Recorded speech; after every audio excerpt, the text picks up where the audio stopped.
Аты жөніңіз кім сіздің? Мінекей мына директор. Қараңыздар. Пойдемте, тек қана орыс тілінде. Мінекей жәрмеңке, мынау әкімдіктің жәрмеңкесі. Қойып қойған мына қыз тек қана Ресей Федерациясының тілінде қызмет көрсетеді. Қараңыздар. Жаңа мына администрация неткен ауыл шаруашылық жәрмеңкенің несі қойып қойған әкімдік ұйымдастырған жәрмеңке. Техничкасы мені боқтады қазақша сөйлегенім үшін. Енді қазір мына жаңағы не? Бір сөз қазақша білмейді. Қашып кетті. Көрдіңіздер.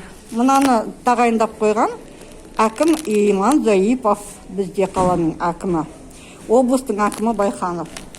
Мінекей. Кетіңдер орнынан. Ата-бабаның, ұлттың, мемлекеттің тілін сатып біттіңдер. Не ашықтан ашық айтыңдар, тағы да қайталайын. Тоқаев сендерге ұлтты жоюға бұйрық берді. Тілді жою арқылы деп. Соны мойындаңдар.